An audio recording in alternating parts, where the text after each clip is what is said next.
मध्य प्रदेश की राजधानी भोपाल में मुख्यमंत्री डॉक्टर मोहन यादव भाजपा कार्यालय में आयोजित राज्य स्तरीय बैठक में शामिल होने पहुंचे। इस दौरान उन्होंने वरिष्ठ पार्टी नेताओं और अधिकारियों के साथ संगठनात्मक रणनीतियों और आगामी कार्यक्रमों को लेकर विस्तृत चर्चा की। बैठक के बाद मुख्यमंत्री मोहन यादव ने प्रधानमंत्री नरेंद्र मोदी की कार्यशैली की सराहना करते हुए कहा कि प्रधानमंत्री ने देश को ये दिखाया है कि लोकतंत्र में सच्ची और सकारात्मक राजनीति क्या होती है। उन्होंने कहा कि आज राजनीति में कुछ लोग केवल स्वार्थ और सत्ता की लालसा में काम कर रहे हैं, जो अतीत के पूर्वाग्रहों के आधार पर जनता की भावना को भड़काते हैं और लोग लुभावना व भ्रामक वादों के जरिए वोट मांगते हैं। मुख्यमंत्री ने कहा कि प्रधानमंत्री मोदी की राजनीतिक सेवा सुशासन और राष्ट्रहित पर आधारित है। उन्होंने पार्टी कार्यकर्ताओं से भी इसी विचारधारा के साथ जनता के बीच जाकर काम करने का आह्वान किया। यशस्वी प्रधानमंत्री ने अपने लोकतंत्र के अंदर सच्चे अर्थों में राजनीति करने की दिशा क्या होना चाहिए और राजनीति में मूल्यपरक राजनीति हमारी भावनाओं के साथ अतीत के गौरवशाली मापदंडों के आधार पर, प्रतिमानों के बलबूते पर एक तरफ, बाकी लोग लोक लुभावन राजनीति के आधार पर, वोटों की राजनीति के बलबूते पर, ये इनके इन प्रकार सत्ता के आधार पर व्यवस्थाओं में वो केवल सत्ता आधारित भाव के आधार पर चलते हैं। और हमारे प्रधानमंत्री,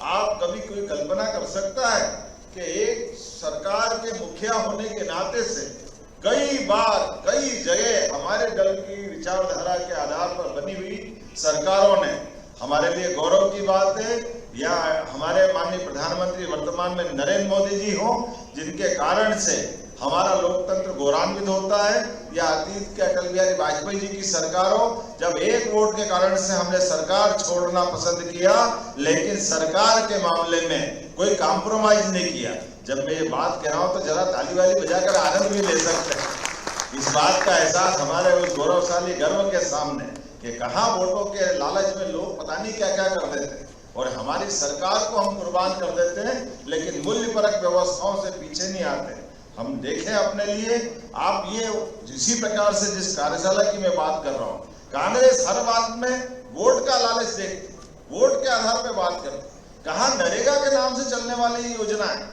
जिसके आधार पर रोजगार गारंटी की बात आई थी। ऐसे में दैनिक रोजगार गारंटी के बलबूते पर जो योजना शुरू होती है, जिसके आधार पर वो अपने ढंग से इसका ग्रामीण क्षेत्र में रोजगार ला करके बच्चा ग्रामीण विकास के माध्यम से स्थापित करने की बात करते हैं, लेकिन जैसे उनको चुनाव दिखता है और जैसा होता है उनके अतीत की परंपरा में, उनको ध्यान में आता महात्मा गांधी जी का। ये उसी प्रकार की बेईमानी है जब इनको लगा कि सरकार में सत्ता को पकड़ करके कांग्रेस के बड़े बड़े नेताओं को तत्कालीन समय में 1971 के पहले इंदिरा गांधी ने अपनी सत्ता पकड़ी अपने पिताजी की पूर्वज की उत्तराधिकारी के नाते से। यद्यपि उस समय भी कांग्रेस के बड़े बड़े नेता थे जो कांग्रेस के उस नेतृत्व को संभाल सकते थे, लेकिन ये परिवारवाद के भाव को उस समय भी उन्होंने इसी भाव को अपनाया जिस प्रकार से ये खुद गांधी जी के नाम को आज तक भुनाते चले आ रहे। मूल गांधी जी का परिवार कहाँ है, वो कहाँ गए, उनको कोई याद नहीं करता।